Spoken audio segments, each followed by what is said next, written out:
Terima kasih. Jadi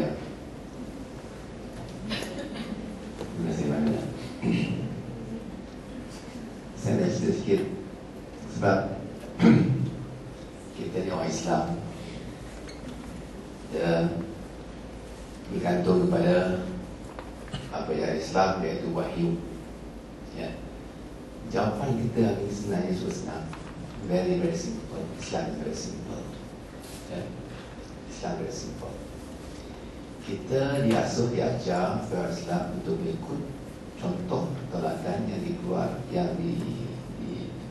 Allah sendiri mengatakan Rasulullah SAW itu contoh yang terbaik. Contoh yang terbaik. Terbaik, ya. Jadi hari ini kita orang Islam mesti ikut contoh Rasulullah SAW. Okey.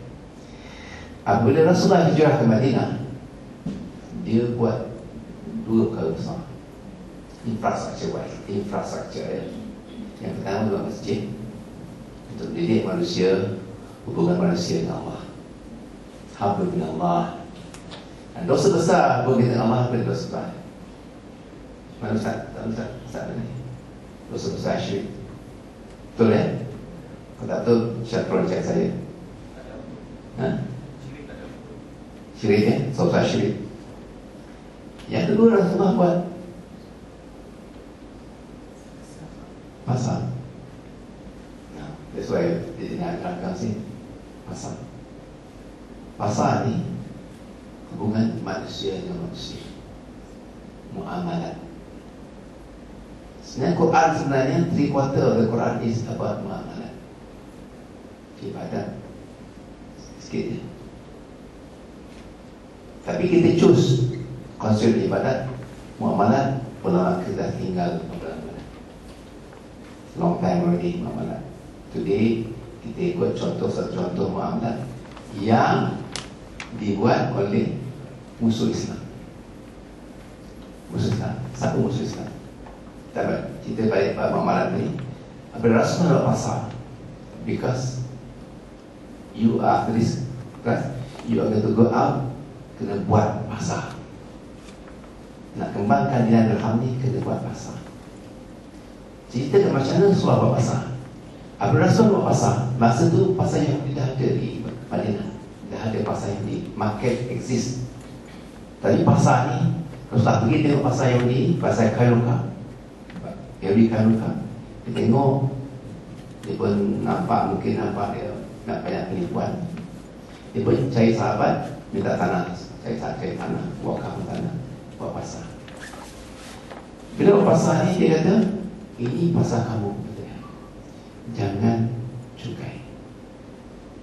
That's very important. Jangan cukai. Pasal ni macam masjid, first come, first serve. Kalau Tuhan masuk masjid nanti, Tuhan datang subuh, pukul 5 sekarang subuh, you go subuh, duduk depan sekali, dekat sebelah Bilal. Yang kedua, masuk ke kiri, so forward. Ini pasal yang itu. Siapa yang datang awal, macam saya awal pagi, tak, maaf, dia datang awal tadi, saya dua-dua dapat tempat yang baik lah. Okey, dapat tempat baik. Siapa datang awal tempat baik. Dan pasal ni tak cukai. Siapa dari mereka boleh masuk. That's important. Sebab apa? Saya kata saya takif. Saya ada RM100, dia call sebagai RM1. No job. But with RM100 ni, pergi kampung, dia ada mutan pasar. Masak mutan tu, beli mutan tu, buat pergi pasar, jual pasar. Harapan saya nak dapat untung sikit. Ketika saya pasar, datang bandaraya, siapa-siapa berniaga ni. Now, are we following Rasulullah SAW? Are we? No. So what are we? Serius kata. Yang pertama ni, sistem pasar ni kita ada dalam sistem Islam ni, muamalat ni. Pasar ni ada, dia boleh open market, maknanya tak ada orang kontrol. Selalunya wakaf. Ini tuan-tuan sekarang, kalau tak biasa wakaf masjid, sekarang kita fikir macam mana nak wakaf pasar. next step. Sebab kita nak dinar dia belajar. Dia kena masih circulate. Kalau dinar simpan dalam peti besi, itu perangai Yahudi. Dinar mesti circulate. Untuk apa? Untuk zakat. So our next step ni zakat. Alhamdulillah, last year Kelantan dah ada buat zakat. Namun dia nak kenalkan zakat. Kenapa zakat? Sebab zakat ni ialah mengimbangkan masyarakat miskin yang kaya. Nampak tak? Zakat lah yang membuat manusia tu yang kaya tak boleh dikayakan. Jadi sistem kapitalis ni yang kaya dikaya, yang miskin ni miskin sampai teruluran makan jenaka. Laku di Malaysia ni. Ini yang kita buat pasal. Pasal sebenarnya mengimbangkan masyarakat dan di dalamnya mengimbangkan masyarakat. Jadi dinar dirham mesti berlegar. Okey? Tengok air bukit. Air bukit. Ampunilah buat air bukit. Malah nak bawah nak naik susah bukit kan. Tapi Allah buat hujan kan. Dan hujan tu bukit. Air mengalir, cecabat batu. Mas ambil oksigen, ikan boleh hidup. Ikan boleh? Tapi kalau ambil air ni, tahu kena panas. Tahu komentarkan 3 hari mati. Dinar mesti belaka. Inilah saya nak ajar tuan-tuan. Saya nak bagi tahu tuan-tuan hari ni. Balikkan ni, membuang masih beli 1 dirham. Tak payah RM5,000. 1 dirham RM25. Saya bagi free rapat. Saya bagi juga. Dia dirham. Dengan 1 dirham ni, tunjukkan pada mak lo. Mak dia apa? Oh, dirham yang ia nak okey. Because dia. Apa nak buat dirham ni kata dia? Mak, kita sekarang tadi CD dah terlih. Kita simpan ni mak. Besok mana ada orang tak ada besok. Macam mana nak beli barang? Ya. Bila US dollar collapse, ringgit collapse, macam mana nak bagi anak makan ni? Apa ni? It's very serious now. Are you prepared? Bukan bos kau tadi. So, awak tuan-tuan pun kena legakan wang ni. Jangan simpan. Bagi tahu mak, bagi tahu boyfriend, bagi tahu kling. Jangan beritahu kita. Kita peer group lah. Dapat di office. So, from today, start with that. Dan start with 1 dirham. Tak payah. Lepas tu, tak tahu terangkan, aku ada tempat yang bagus lah. Aku bagi berapa tarik. Datang sini. Every Saturday, insyaAllah. Last week, masa Harvest, saya sini, bawa. Tapi minggu ni Alhamdulillah. Bawa, masa Harvest, bawa. Ini buat juga. Sebab penerangan ni mustahab. Tak tahu pasal dia dan hak, macam mana cinta dan hak. Ya? Nah, jadi itulah saya cakap sikit, tambah sikit. Sebab apa? Pasar dia usaha. Jadi our next job is zakat. Dan buat pasar sendiri. Kalau tengok seluruh sistem muamalat ni, semua riba. Semua riba. Dan riba dosa besar. Dosa besar. Masa tahu kita pasal dosa, how besar dosa riba ni. Orang riba ni Allah dalam surah Al-Baqarah 275. Siapa yang dah tahu kena riba ni, dah sampai kita, sampai hari ni, dan tinggalkan riba, terserah Allah. Ada dulu yang buat dosa tu, terserah Allah. Carry on, continue with riba. Mereka adalah ahli neraka dan mereka kekal dalamnya. That's ayat, I am very very worried. Mereka kekal dalamnya. Kalau kita anymore. This riba. So balikkan, ambil note down. Baqarah 275 sampai 279 bab riba. Baqarah 275 sampai 279 bab riba. Bacalah. Ya.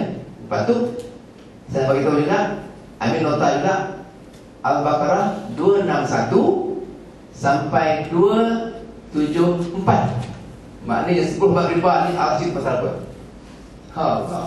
Kalau tahun ni, hari ni juga nak jual dengan Alhamdulillah. Allah kata apa? 201 Allah kata, sesiapa yang di situ dapat sedekah Ya, ingat ya. Solat, zakat. Solat wajib dengan zakat wajib.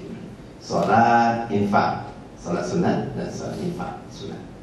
Sedekah. Siapa yang bersedekah kepada Allah, siapa yang bersedekah kepada Allah, ibarat satu biji benih menghasilkan 7 tangkai. Tiap tangkai mengada 100 biji. Tuhan bagi RM1 fisabilillah, dengan tak ada ukit-ukit lah, dapat 700 ringgit. Mana bank dia kasih ni? Which bank can give this return? Siapa? Bank mana nak bagi return ni? Tak ada. Okey. Jadi saya tak ada banyak. Sebenarnya saya nak emphasize sekali, bawa mak saudara ke, anak ke, kawan rakan ke sini. Boleh tak? Okey. Kalau tak dapat tak buat, macam mana? Bawa. Ya, tidak satu sini. InsyaAllah dengan ada dinar dirham, dengan ada dirham berlega di kawasan sini, lepas tu buat tuan buat pasar gelap, tuan buat pasarnya, kita akan tubuhkan daerah dinar dirham. InsyaAllah. Nak bagi tahu, besok pagi pertama kalinya kita adakan sidang bersama juga di Kelang, pukul 10 pagi sampai pukul 1 tengah hari di Masjid Ar-Rahimiyah. Betul. Dan saya nak suruh messenger nak invite. Ni dia orangnya yang nak buat di surah Al-Arabiyah besok. Haji Budiman, saya serahkan. You invite everybody here. Dan bagi clean sikit apa kita nak buat sana. Nampak apa ni? Assalamualaikum warahmatullahi wabarakatuh. Saya Budiman. Terima kasih pada Haji awal pada sebab awalnya dia yang memperkenalkan saya benda ni. Okay, initially kita back to history sikit lah kan. Sometime in Ramadan, sebab saya pun sebenarnya terlibat dengan emas ni 2004 lagi. Tapi waktu tu saya beli simpan je. Okay, so over the years and, until late 2010, saya nampak dia punya progress in value of the gold and silver waktu tu. Jadi tu yang saya heavily invested waktu tu. Tapi bila keluar dinar Kelantan ni, mata wang dia tadi ni, prior to 2010, the launching of the second Kelantan di mata wang, saya pernah pergi Kelantan cari dinar ni sendiri. Pada time tak ada stok. Jadi bila 2011, bila saya tengok dalam haraka benda tu ada, anak kata pas kita kata baca buat ilmu je. Okay. Jadi saya telefon, saya call sendiri, and I very confident saya cakap dengan Limah Hanis ni. And Limah Hanis ni formerly was my boss masa kat Islam. Jadi saya cakap dengan dia kata cari kita KL. Okay. Jadi dapat telefon dengan jawab bulan puasa, janji jumpa pukul 10, Haji jumpa saya pukul 11.30, pukul 11. Lepas tu Haji brainwash saya sikit sampai pukul 2 pagi. Instead of kita nak jadi investor, kita terbuka pintu hati. Sebab bila Haji explain pasal ayat Baqarah 275 tu, yang saya termenung panjang sikit. Ya, sebab saya niaga dan bisnes saya ni banyak dengan banking, dan juga saya banyak import barang, dan juga ada a few yang saya ekspor. Jadi banyak melibatkan riba tadi. Jadi apa cara saya nak lagi? Di situ saya ambil keputusan, dia kata okay, saya datang attend waktu tu, ada 2-3 times saya datang. And one particular Saturday itu saya dapat jumpa Limah Hanis ni.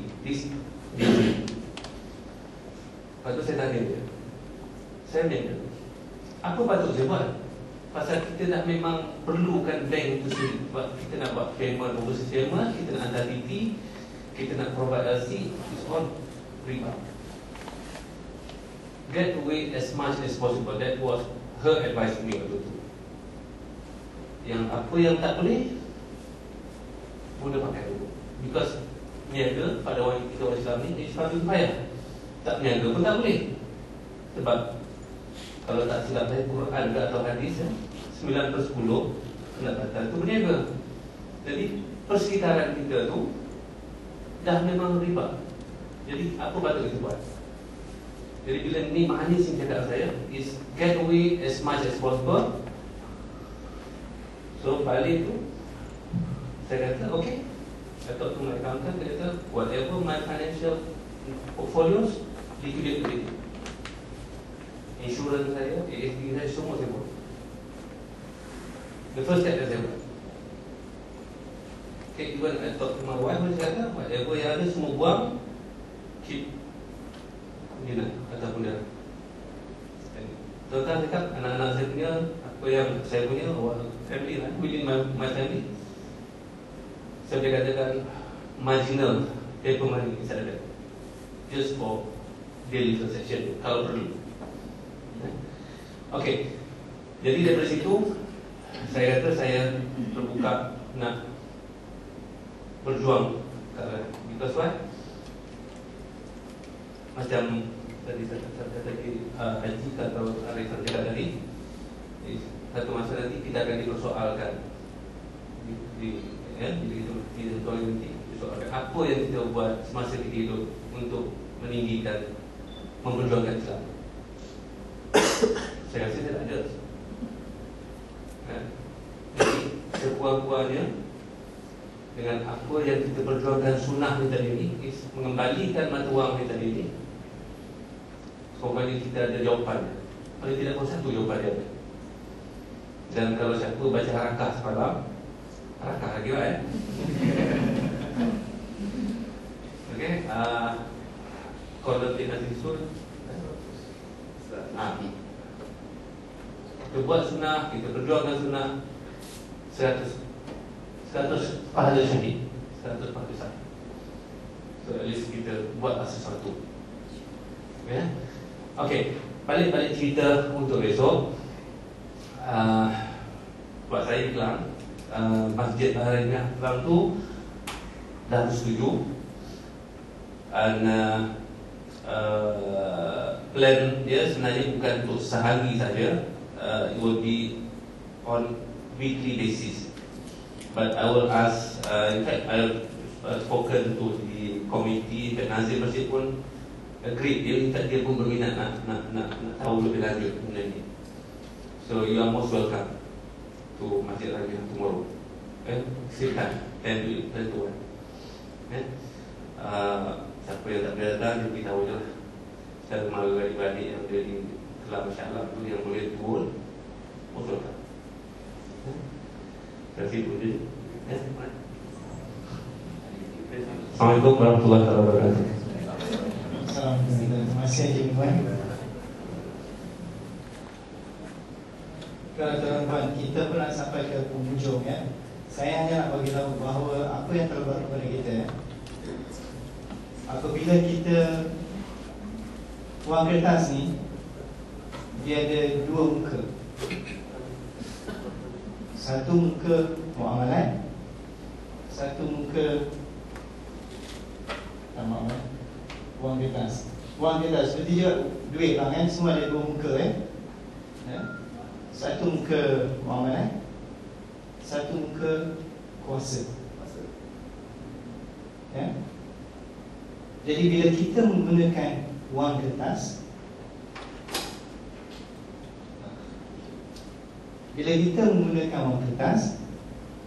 kita kehilangan muamalat dan kita kehilangan kuasa.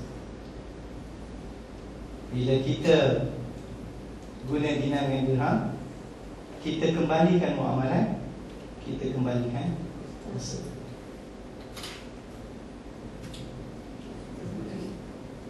tuan-tuan dan puan-puan, sekarang dia bahu tuan-tuan dan puan-puan. Tuan-tuan dan puan di sini bukan untuk mendengar kami berceloteh, bukan untuk mendengar kami berceramah. Tuan-tuan di sini untuk bergerak.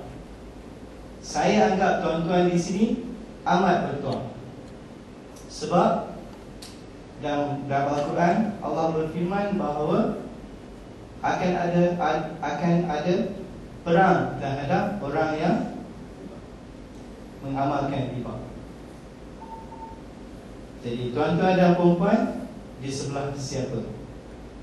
Sebelah Allah Ta'ala dan Rasul, atau di sebelah syaitan dan ahli kitab yang lain yang tidak akan duduk diam sehingga kita mengikut milah mereka. Ya, orang kitab Yahudi dan Nasrani, dalam Quran Allah berfirman mereka tidak akan senang selagi kita tak mengikut milah mereka, selagi kita tak ikut cara hidup mereka. Kita sekarang dah ikut cara hidup mereka. Tetapi di bawah tuan-tuan dan puan-puan, kita boleh berubah. Kita mesti bawa perubahan, bukan untuk diri kita sendiri, tentunya itu yang paling utama, tapi untuk masyarakat kita, untuk orang Islam seluruhnya, untuk anak cucu kita. Ya, kami ini bercita-cita sebelum akhir tahun kami ada 20,000 kedai yang akan menerima dinar dan dirham. Kita ada pelekat ni, kami terima dinar dan dirham. Ya, tuan-tuan dan puan-puan mengikut kepakaran masing-masing dan keupayaan masing-masing, hendaklah cuba mendapatkan 20,000 kedai supaya dinar dan dirham ni boleh berlega. Saya nak cerita sikit saja hari ini. Kemarin saya jumpa seorang ustaz yang ada jawatan di sebuah organisasi dakwah. Dia mati-mati percaya bahawa wang kertas bersandarkan pada emas. Saya kata dah tak bersandarkan pada emas sejak tahun 1974 dan 1971, ya, lepas Bretton Woods Agreement, ya. Dia kata tak, kalau tak ada emas, mana datang nilainya? Jadi tuan-tuan dan puan, masih ramai di sana yang ingat wang kertas ni ada sandaran emas. Tolong bagi tahu pada diorang, tak ada lagi sandaran emas sejak tahun 1971. Ya, tuan-tuan dan puan dah tengok macam mana fractional reserve banking seperti apa yang dicerita.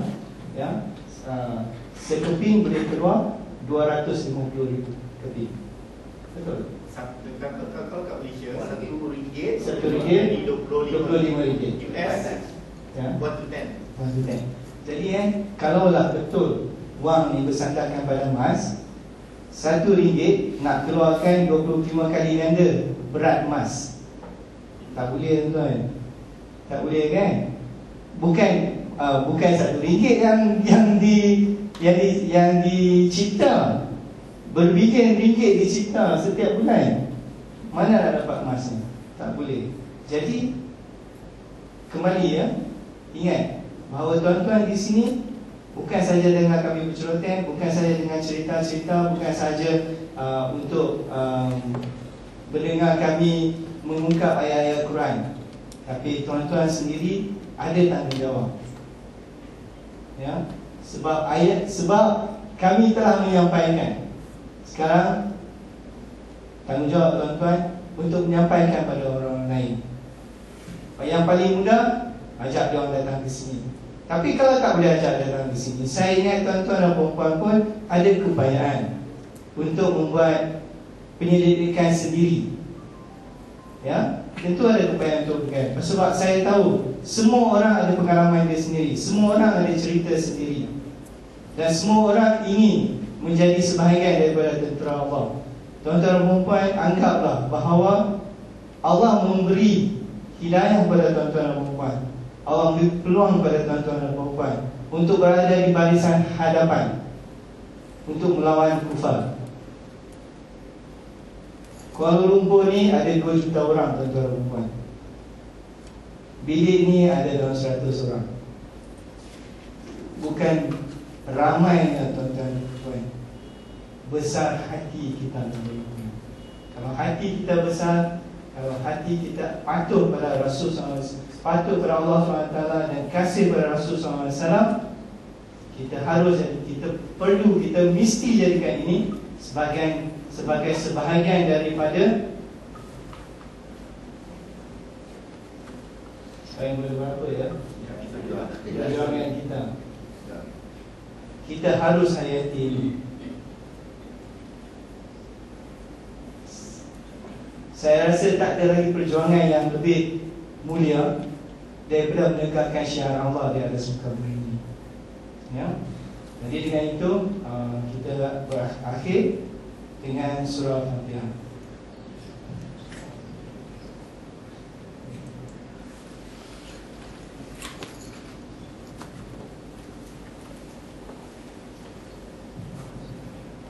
Ada 20 minit untuk berniaga.